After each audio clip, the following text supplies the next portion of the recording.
Raider Nation. Thank you for joining us on the Only Nation podcast, brought to you by the Raider Ramble. My name is Heidi, but you may know me as Kevlar Prom Dress or even Raider Ladybug. I'm here with Raider Homer and T3 Raider Facts, and we're ready to talk some Raiders football together. Always ready to talk Raider football. Hey, and we're going to be able to talk Raider football with a special guest today, so I'm really excited about that. I'm excited too. Let's get this thing started. All right, today on the show, we'll be covering the latest news with the Raiders and the NFL. Then we'll be bringing you a special interview with former Raider scout Jon Kingdon. Yeah, Jon is the co-author of Al Davis Behind the Raiders Shield. It's a great book that takes you behind the scenes, behind the Raiders Shield, and you get a really good look at how Al Davis thought, how he ran the team, and what happened towards the end of his career. So, Raider Nation, make sure you get a copy of Al Davis Behind the Raiders Shield. And Jon is a guy who worked with Al for many years, so he can tell you the good, the bad, and the ugly. Oh, yeah. All right, so once you read Al Davis Behind the Raiders Shield, make sure you contact us and let us know what you think about that book. You can contact us at 904-701-8667. That's 904-701-8667. You can also email us at theonlynationpodcast@gmail.com. Of course, we can be found on Twitter and Instagram at onlynationpod. You can also check us out on YouTube at The Only Nation Podcast. Be sure to like and subscribe to us on all your favorite social media accounts and podcasting apps. Don't forget to send us a message because we want to send you a sticker. So just send us a message with your name and address, and we'll get that sticker sent right out to you. And Raider Root, I promise I will get yours out to you. I promise. No. He stumped me. He doesn't get one. And I got that book. I saw that Chet Soda in there that he was the first GM. I'm reading that book now too. At least I think that's the book he got that He from. gets extra because he stumped you. Man, I know. I'm gonna charge him extra. No, just kidding. Here's an aside. Did you all know? And I probably should put this in a did you know? But did you know that Chet Soda is also the guy who came up with the contest and the name of the team, Seniors? No, I did not. Apparently, he used to go around the office and call everybody Senor, and that's where he got the idea. Okay. I've heard a more scandalous story about that. Well, there is a scandalous story that goes along with the contest, but the whole contest was rigged. But the idea for the name Seniors was all him. Okay, cool. Good to know. All right, in the latest Raiders news, the NFL is moving along with plans to start the season on time, and training camps could begin in mid-July. Not only that, but it's now official that the Raiders will hold training camp at their new headquarters in Henderson, Nevada. The Raiders released a statement saying, the Raiders are in receipt of the league's memo dictating that all 2020 training camps must be held at each team's home facility. We will follow the league's protocol accordingly and begin preparations to host training camp at Raiders headquarters in Henderson, Nevada. On top of that, Jon Gruden and his staff will start working out of the Henderson facility in about 2 weeks or whenever the construction is done. And now T3 have a little bit more to tell us about goings on in Nevada about the stadium. That's right, Heidi. We talked a couple of weeks ago about the Al Davis Flame and the fact that it's an 85-foot carbon fiber and aluminum structure. It's the largest printed 3D structure in the world. But what we didn't tell you is about the flame. Now, the flame itself is not going to be an actual fire-based flame, and it won't be a hologram either. Now, we don't know exactly what it's going to be, but the people from the Raiders organization who released this information did tell us that we have not seen anything like this. And I'm excited to see this thing when it finally fires up. I am too. That sounds pretty intriguing. The flame that burns brightest is the will to win. I'm excited myself. This is something that I've been wanting to see. I saw the torch in Oakland. It was a beautiful thing to see. Now we're gonna see this big giant torch, dedicated to Al Davis in Las Vegas. I'm excited to see what's going on with this torch. We did have a bit of a scare, a minor scare, in the past couple of weeks. Wide receiver and first-round draft pick Henry Ruggs received a puncture wound while apparently he was helping a friend move.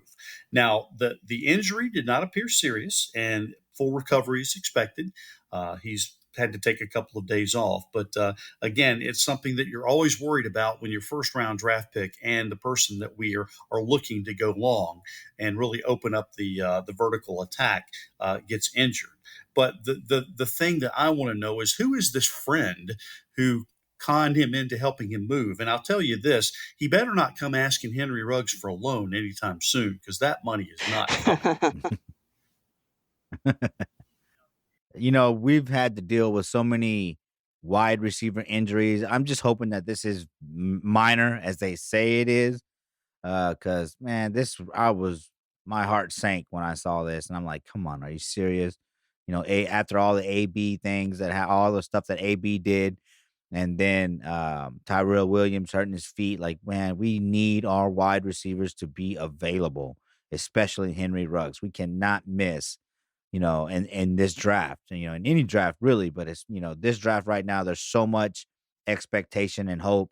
Like, Henry Ruggs, get well soon, bro, and be safe out there, man. Don't help nobody Yeah, move especially because anymore. this situation could have been really scary. Apparently, it involved him getting pinned or hit by a moving trailer. Um, could have been bad. So we're really glad that it ended up being pretty minor. Yeah. Yeah, Henry, I don't mind if you move a goldfish bowl or some books or whatever, but leave the heavy lifting to the other guys. Absolutely. Amen to that. All right, Raider Nation, we'll be getting a new Raiderette in a few months. That's right. Derek Carr and his wife, Heather, have announced they are expecting their fourth child, a baby girl. In addition to the Carrs awaiting their daughter, Henry Ruggs announced the birth of his daughter last month. Congratulations to both of y'all. Kinzelli Renahi Ruggs, please forgive me for butchering that, was born 5 weeks early on May 7th. She is doing well and never needed oxygen or assistance of any kind. That's special because you know what? I was there at the birth of my daughter, and it's nerve wracking. You're just worried about, the woman that you're with, the woman that you loved, and the child, and everything happening, going according to plan, and everybody being okay, but you never know. So it's a scary thing. So congratulations to the Cars and the Rugs. Yeah, 5 weeks early. That's scary. So Yeah. we welcome both Raiderettes.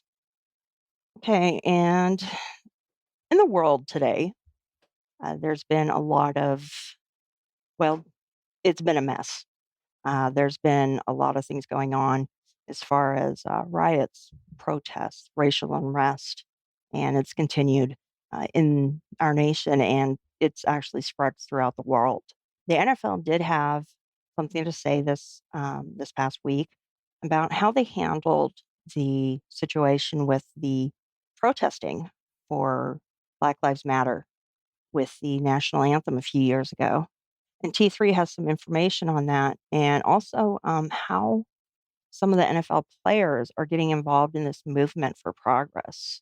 And T3, why don't you tell us a little bit about that? Yeah, thanks, Heidi.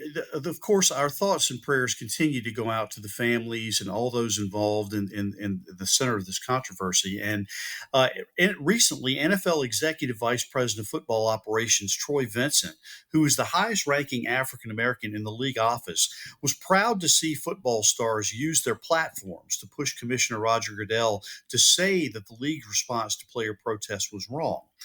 When he joined NFL Network's Good Morning Football a couple of weeks ago, Vincent said he appreciated the commissioner's statement decrying systematic oppression of Black people and hopes players continue to use their voice to push the conversation. Frankly, I love what the commissioner's comments to the players were, Vincent said. I think it's important for all of us, as the players have been stating for the past 4 years. And I want to name these individuals specifically because it's so important to name them. And he goes on to name Anquan Bolden and Malcolm Jenkins and Colin Kaepernick and Eric Reed and Chris Long and a handful of others. These issues are what these individuals, these players were talking about 3-4 years ago. And we just weren't listening. They keep saying that, and the message gets twisted and convoluted, and people start injecting politics. Now, these individuals, these players, they were leading on these efforts, trying to bring this to our attention. Now, Vincent, who shared his own message about having to have the talk with his son about interacting with police, said that players need to be seen as more than just entertainers, but as vocal leaders throughout the country. So what we have here is we have a gap that has to be bridged between the playing field and our fan base, he said. And what does that mean? That means the fans cheering for the player. Well, they love the players on Sundays, Mondays, and Thursdays, but then when the players take off the jerseys, we have a tendency to go silent. And he says this can't happen. The players are asking that when the helmet comes off, they need to be loved beyond the jersey, beyond the entertaining on Sundays, Mondays, and Thursdays. But they've been very clear from the beginning on what the issues are. We just haven't been listening. So I think it's important for all of us fans to remember that, yes, these players are entertainers, but they're also people with valuable ideas and commitments to those ideals as well. And I think in order for us to really be aware about bringing awareness to social injustice, we have to think beyond the jersey. We have to think beyond the team. We have to think toward the individual. Definitely. Thank you, T3. I think that the NFL working with the players and admitting that they were wrong about the protests is a step in the right direction. You know, these players need the NFL to back them up because this is a serious situation, right? Nobody should die at the hands of the police in any manner that we saw happen with George Floyd. So it's important to back people up and being, from the Raider Nation, we're diverse. So you can look to the left and you can see somebody that needs you to back them up. And you should back them up. And in turn, in the future, when you need somebody to back you up, they'll back you up. And that's what we need to do now is back each other up and ask for, police brutality to be brought to an end. Because that's something that can affect anybody. Police are humans and not all of them are bad, but they could just snap and that's wrong. You gotta vet better. I think you gotta, and some of the people the other officers that were involved in that should have helped and said something and stopped what was going on. So, the NFL backing the players can lead to, progress, I think, because you're not just ignoring it anymore. You're not saying, well, maybe this could happen or that could have happened. Now you're saying this has gone too far and the NFL is backing up their players. And I like it, we all saw what happened after week 3, 2017. That, it hurt the whole team, the whole organization, because there was discord, within the nation. And we don't want to ever see that again. We all want to work together to bring peace, and live in peace, as a diverse society. So this should be a step in the right direction. Well, we talked about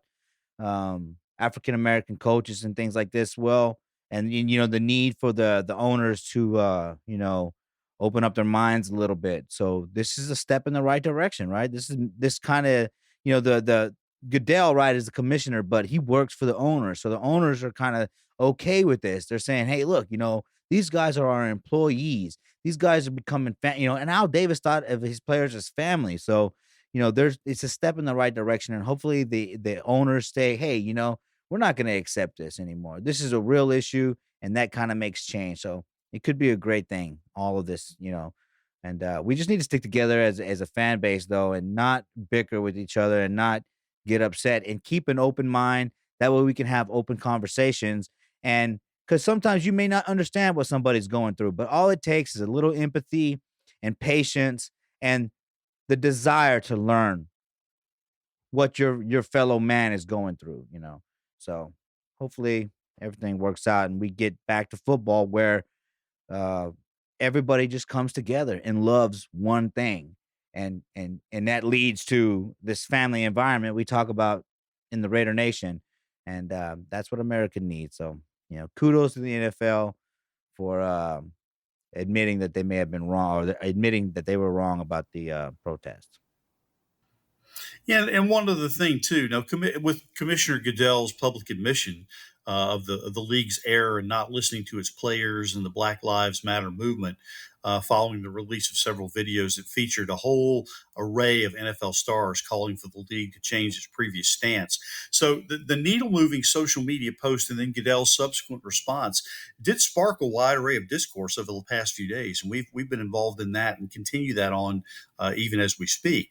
Now, there's an impression out there of what the league had to say that touched on a rather obvious omission, one that plenty of players feel still needs to be addressed, and it all centers around one person. And there are a lot of NFL players that think, despite Goodell's comments, they still don't think he's quite gotten it right until they apologize specifically to Colin Kaepernick or sign him to a team.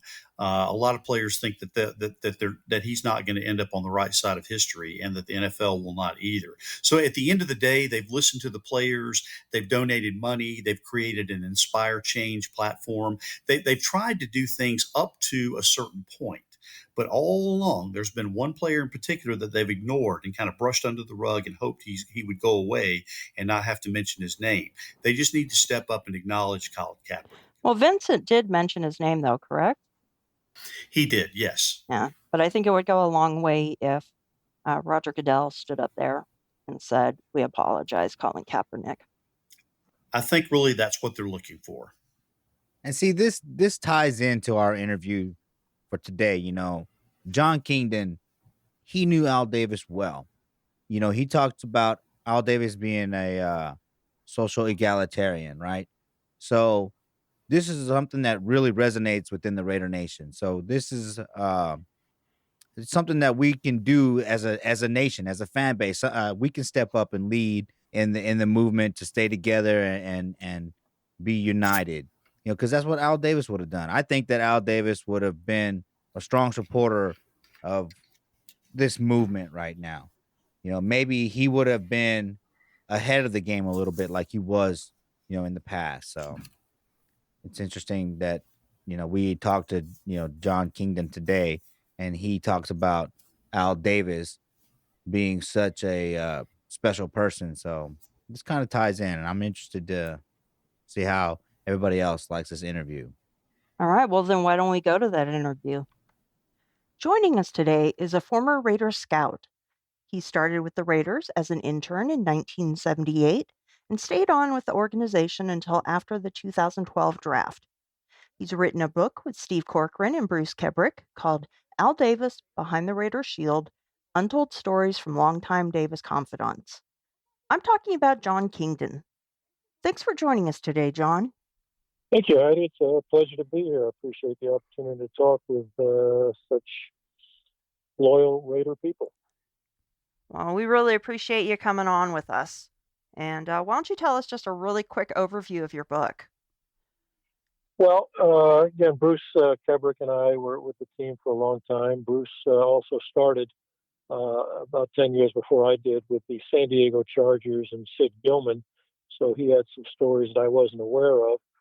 And basically, it was the idea was to tell stories and that people weren't really familiar with. There've been a lot of books, numerous books written about people with the Raiders, but I think ours, brought you behind the scenes and put you in the draft room with Al Davis. It put you on the sidelines with John Gruden at the Tuck game. We took you out for a night with John Matuzak. And again, talked about the successes and misses in the draft. We're human beings evaluating human beings, and we're going to make mistakes. I'm going to be right. And again, we just wanted to be right, an honest book that people, particularly Raider fans, would enjoy. Well, you definitely did that. Oh yeah. One of my favorite people from behind the scenes is the Princess of Darkness, Amy Trask. And there's one story that she's told that I wanted to get your perspective on.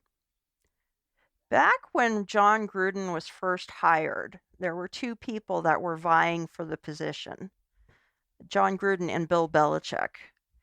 Amy wanted Bill, Al wanted John Gruden. How do you think Bill and Al would have been able to work together? It wouldn't have worked.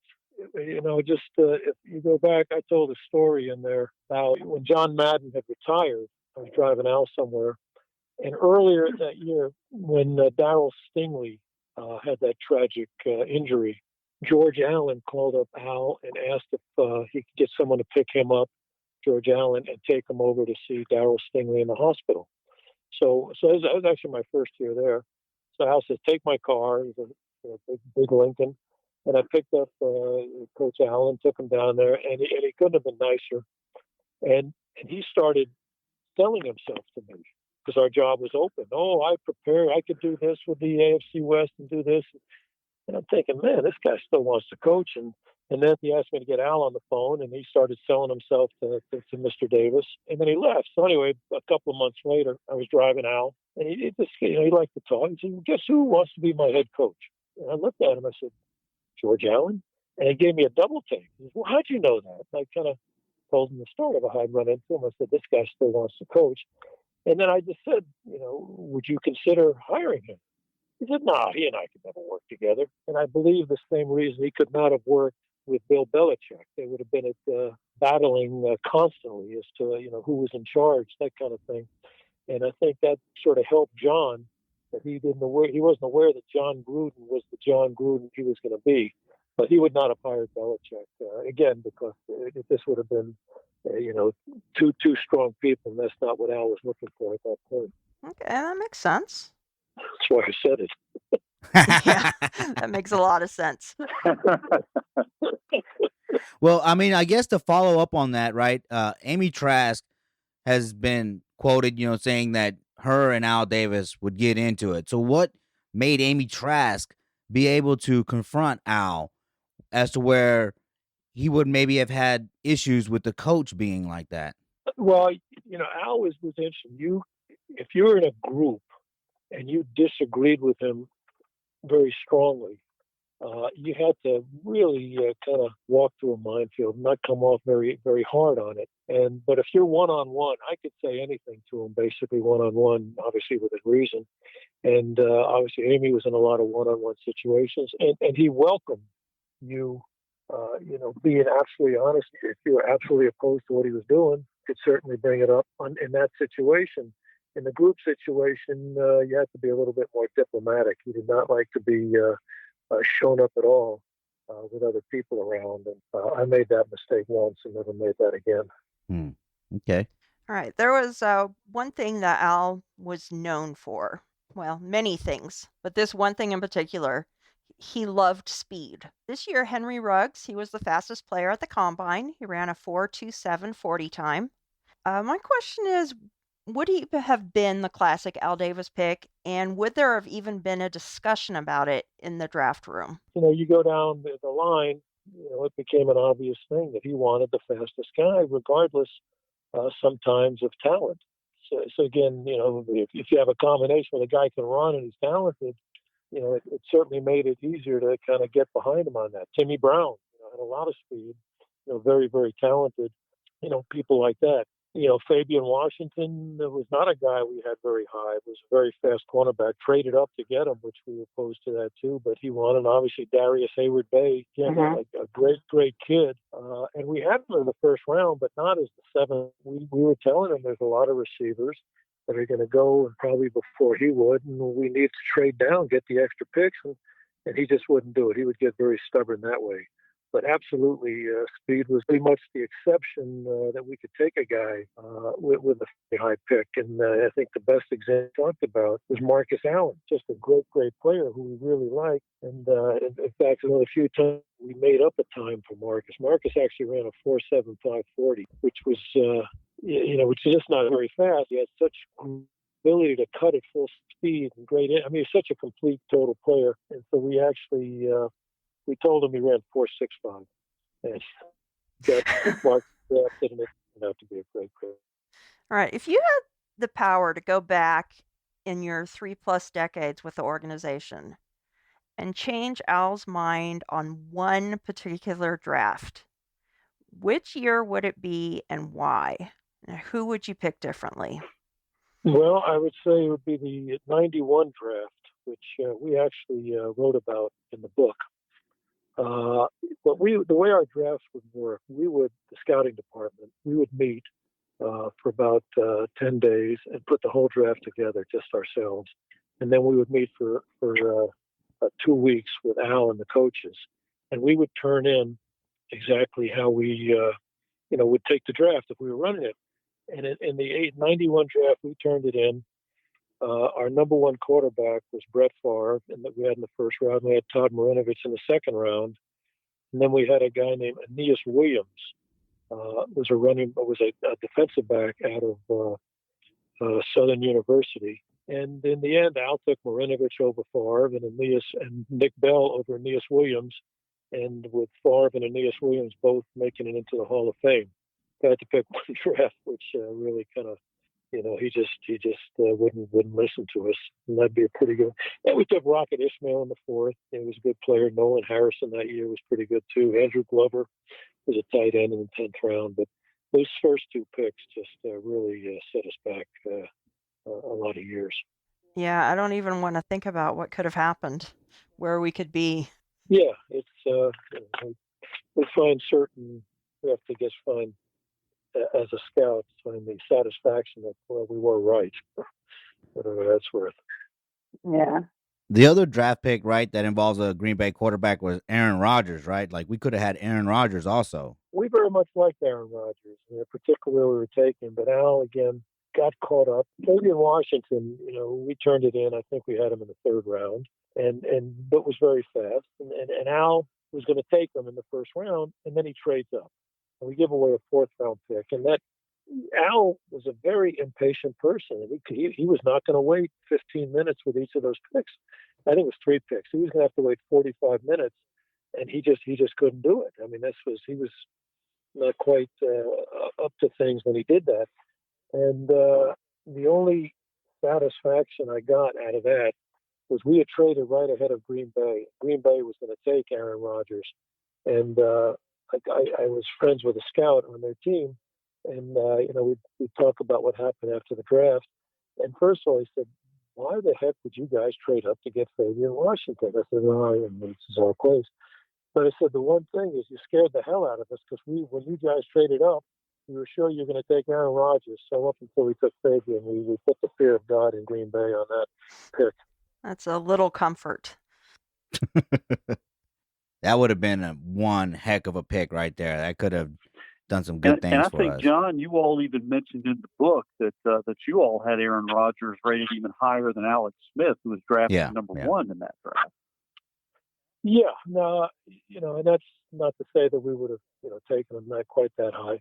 Alex Smith, I just we interviewed him to come. He was a very, very impressive guy. And you bring these guys in, and they just, some of them just stand out, as natural leaders. And Alex Smith was one of those guys I could see where it was Scotty McLuhan was in San Francisco. And I think they're really trying to build things that way.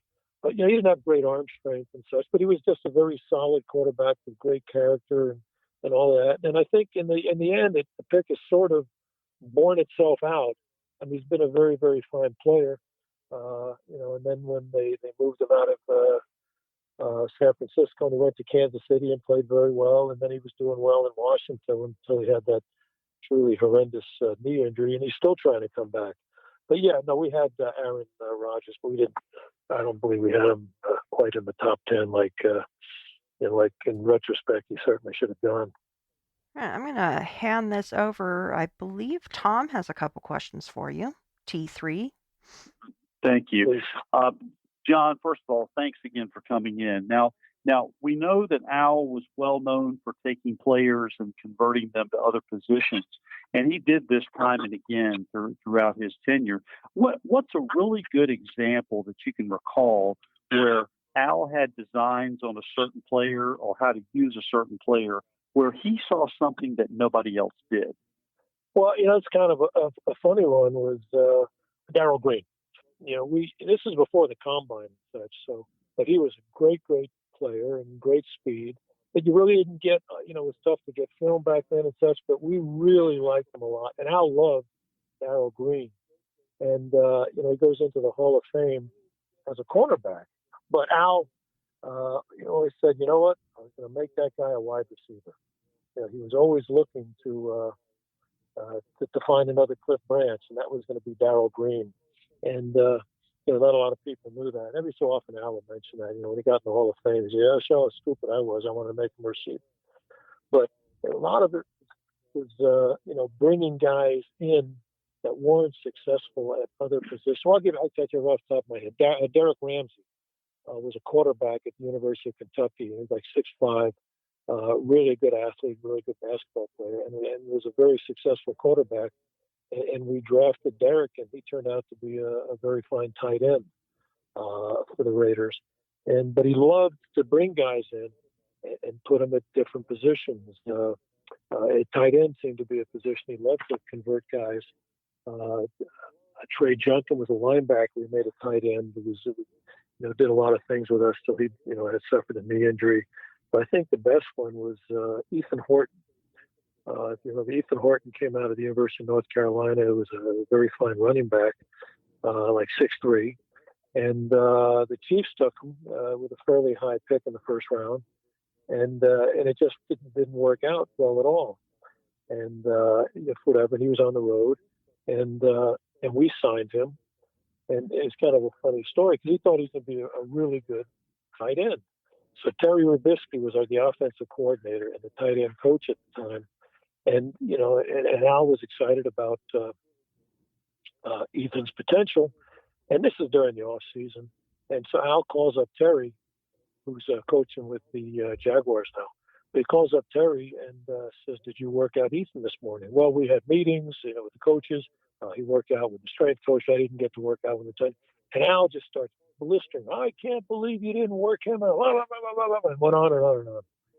So Terry was the guy you should interview because he just has so many stories. But anyway, later in that afternoon, Al called for Terry and left a message for Terry to call him back.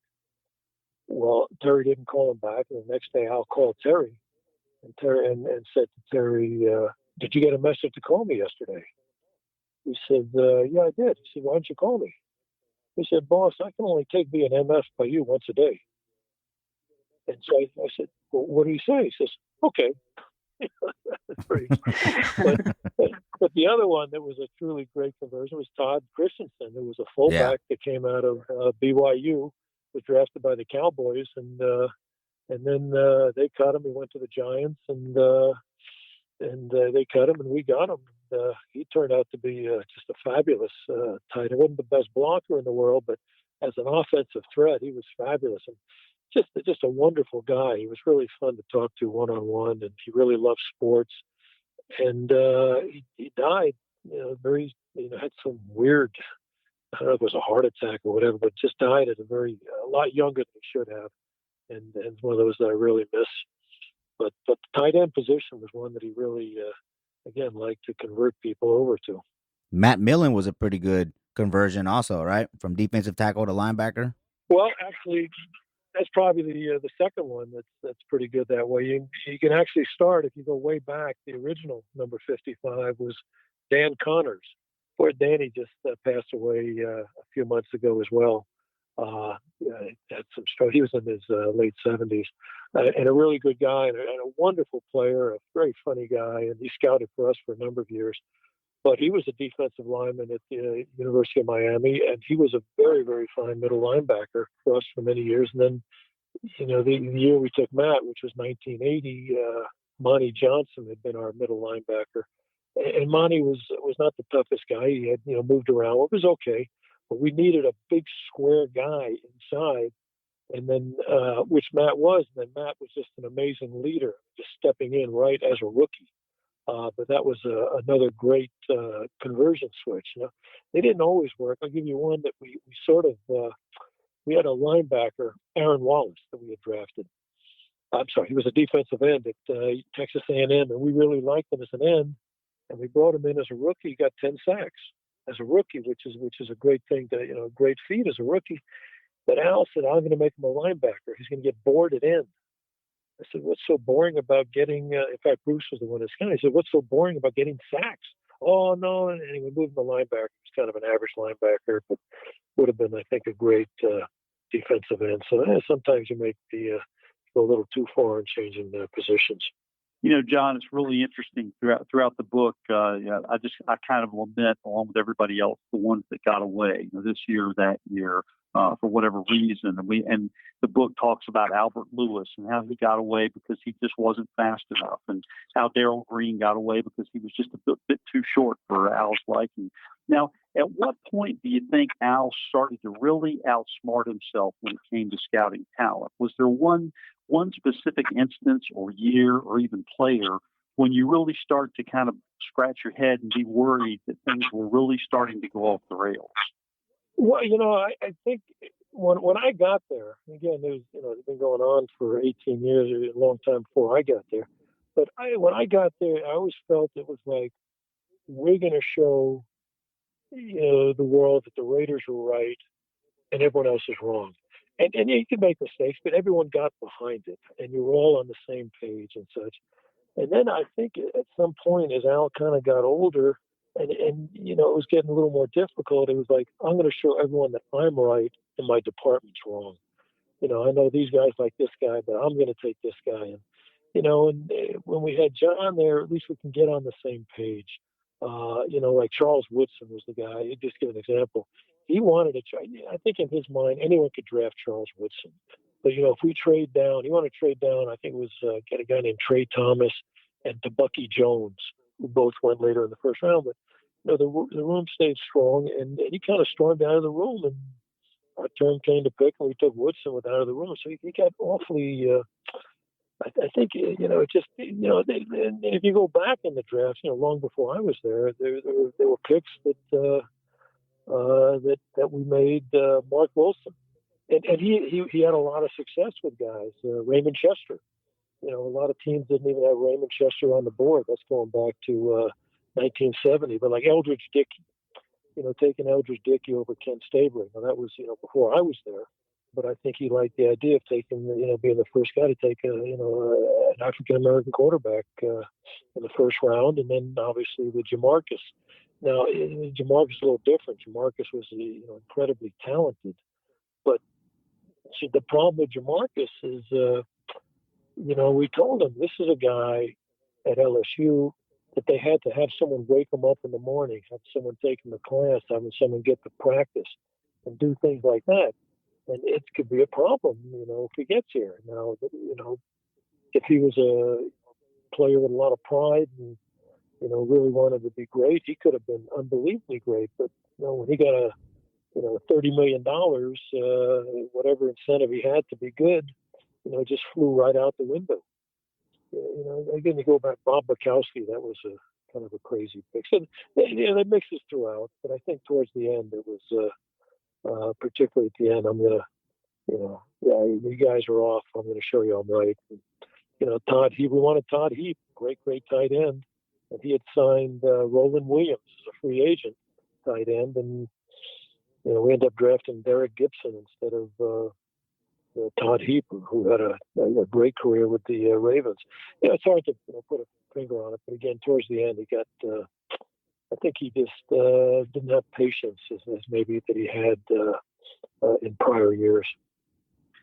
I've got just one more question, and of course, I've got tons of questions actually, but I'm just going to limit it to just one more. Now, maybe we'll do them tomorrow. Maybe we'll finish them up tomorrow if you want to. Anyway. Now, Al was labeled as both a genius and a charming rogue. Now, if you were to take the best of those two qualities and then put Al in a room with Roger Goodell, knowing all that you know, what do you think Al would say to Roger Goodell? Regarding what?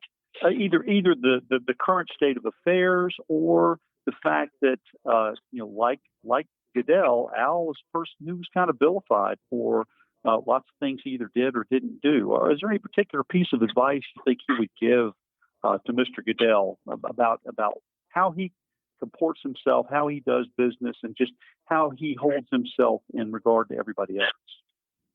Well, I think not getting into the specifics of the way the commissioner is running things. I think Al's strength was he had great empathy and respect and even affection for the players, and I think he understood that the players were the game.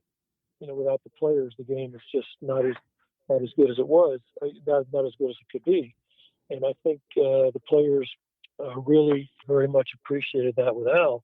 And I think he would pay his players a little bit more than probably the equivalent players are getting around the league. Now, I think not answering your question directly, but I think where things changed for Al was the finances of the league changed when and billionaires came into the league, and Al, who was not a poor person by any means, but was far from as much money as these other owners had, and I think that kind of affected him a little bit. And then when you had the salary cap, everyone was playing on the one rule, so you couldn't.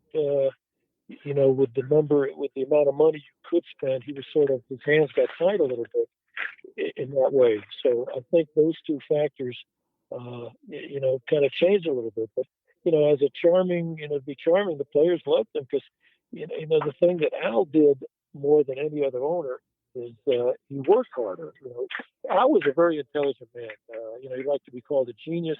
And I think it was a combination. He had a lot of intelligence and he worked nonstop on this football stuff, and he was ahead of everybody in that regard, particularly the other owners and many of the coaches.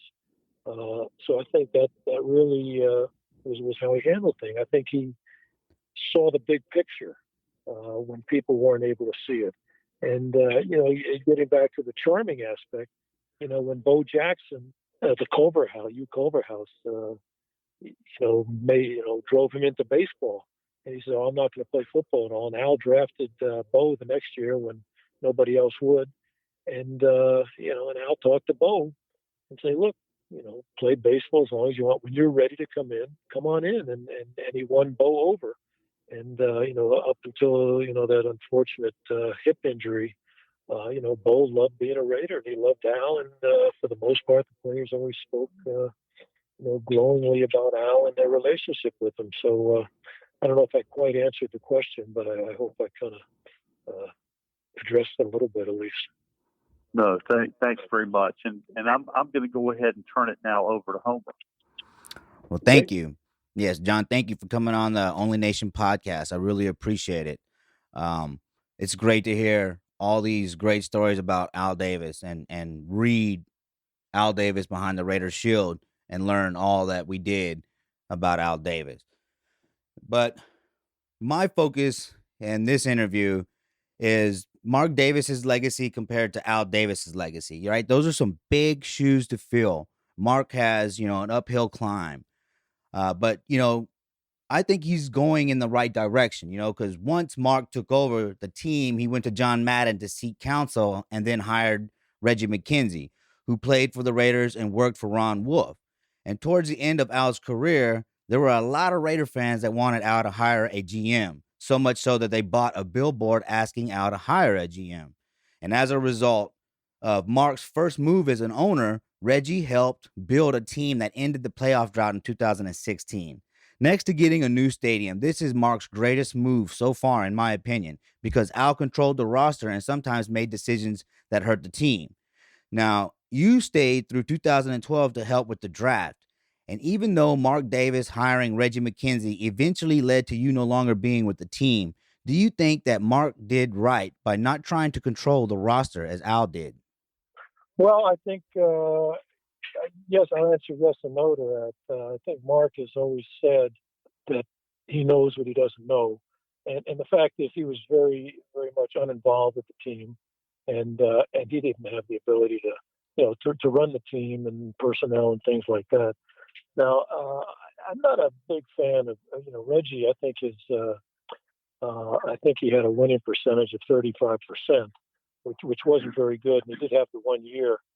And it wasn't really Madden that had recommended Reggie. It was Ron Wolf that had recommended Reggie because he had worked there. But if you really want to be a little objective about it, when Reggie left, the guy that got promoted was a young man named Elliott Wolf, who would not have been able to move up in the team if Reggie was still there, and Elliott was Ron's son. So I think they maybe could have recused themselves on that. So, again, I think the story I heard was that he actually wanted to hire Jon Gruden as the first coach. Now, the problem was he had hired Reggie initially. And as I understand it, he approached Jon at that point, and Jon said, made it clear he was not going to work with Reggie. And, and it wasn't going well. Again, they had the one good year, but overall the team was not doing well. And when they brought Jon in with that 10-year contract, I guess they told Jon, look, you'll be running things, Reggie's here, but you're going to make all the personnel decisions.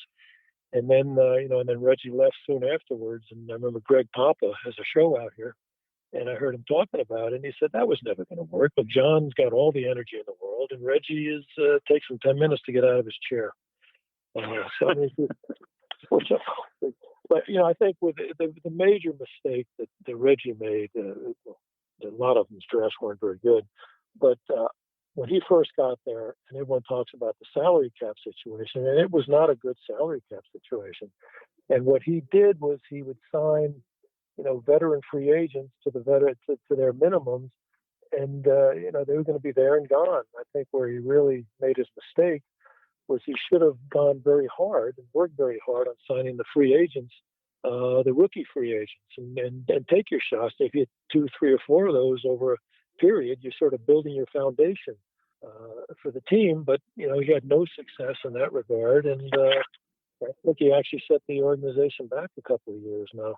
They were, the best thing that happened to the team was when Ray Farmer drafted Johnny Manziel instead of Derek Carr. Because the fact is, if you look at the quarterbacks that Reggie had traded for and drafted, they weren't very good. Schaub was pretty poor, and Flynn they traded for didn't work out. Connor Cook they traded up to get, and he wasn't very good. But like I said, it was Carr. It was Tyler Wilson out of Arkansas. That wasn't good. So they fell into Derek Carr, and he had a good run right up until he broke his leg, and since then it hasn't been very good. But I think they've done a very good job, bringing the guy in to run the organization now, along with Jon. Mark, he's allowed each coach that he's hired to have about 3 years to prove themselves. And Al Davis had zero tolerance for coaches that were losing. And Mark was able to give the organization a chance to redeem itself after the Gruden trade by rehiring Jon Gruden, which would all but erase Al's biggest mistake if we win a Super Bowl. In some of your past interviews, you talked about the Raiders' glory days being a result of the stability at the head coaching position. Do you think that Mark Davis realizes that and put the team in position to win with Gruden at the helm for the next 8 years? Yeah, I think that's important. I think I've mentioned a couple of times that I always thought that trading Jon Gruden might have been the worst mistake Al had made, and which is because he had Madden was there for 10 years, Tom was there for 9 years, and then Al just kind of lost his patience. Mike Shanahan came in and was changing things up, which things were long overdue, but he lost interest in him. Art came in, had some early success, and then, go from him to Mike White for 2 years, and then Joe Bugle, who was, I always thought Joe was a wonderful man. I think he was the right man at the wrong time, because the team was just, was kind of a rogue organization at that point. And when Jon came in, he really brought in a lot of stability, and it took a year or two, but it reached the point where players wanted to come to the team and coaches wanted to come to the team. And it was funny, if you remember the Millennium game in 2000 when we beat the Chiefs, and Jon's running around after the game. It was an amazing game. We were down 17-0, and we come back and beat them in overtime and knock them out of the playoffs. I don't know if anyone remember that, what I'm talking about. Yeah, I remember that game. But, anyway, we were 7-8 going into the game, and we come back and win the game. And, we finished the season 8-8. That was 2 consecutive years of 8-8 with Jon. And Al, he didn't say it publicly, but, he would tell us, he says, if Jon didn't win that game, I was going to fire him after that game, too. So he was just so quick to pull the trigger. And, but, after Jon, there was just no stability whatsoever. What's going on with the coaches. And I think the fact that he was so quick, to fire these people, it kind of turned a lot of people off in coming here, whereas it used to be the place that people wanted to come and coach. So, So yeah, I think that hiring Jon the way they did it gives a lot of needed stability to the organization. Like I said, Jon, Mark has really not been involved, and I think he's smart enough to stay away from it. But and again, but I think the thing that's worked out, and I'm sorry they left Oakland, but financially, this move to Las Vegas is I don't know how you could turn it down. I mean, he's finally got some money, whereas Al was always a little, concerned about his financial situation. But now, the Raiders will have an enormous amount of cash on hand to do pretty much whatever they want. They've got the right stadium, and evidently they're building a great facility. And it's like recruiting. In college, get your people to go, and you want great facilities. And I think the Raiders now, with the right coach and the right general manager and great facilities, you're going to see more free agents wanting to come out here. Amen to that. We need that. That's important. We went from the oldest stadium, one of the oldest stadiums, to the newest stadium. So yeah, I can definitely see that helping our team become better as far as free agents wanting to come here, and not even just that, but right, the guys that we draft wanting to stay here too. Yeah, no, you want to. The ideal free agents that you want to sign are the free agents that are on your team. They've already established themselves. And you sign better in a free agent from some other team, and you give them more money than your players on your roster are making. That could tend to present some resentment. But when you said draft correctly and then when they become free agents, you just sign them to the extensions. It just keeps a lot of continuity and team unity. So after Mark rehires Gruden, he hires Mike Mayock, who interviewed with Al Davis and who has drafted well so far, in my opinion. The Raiders were at their best with Al Davis, Ron Wolf, Bruce Kebrick, and yourself in the front office. Do you think that this new look Raiders organization are poised to dominate like the Raiders of the 70s and 80s? Yeah, I think they're starting to.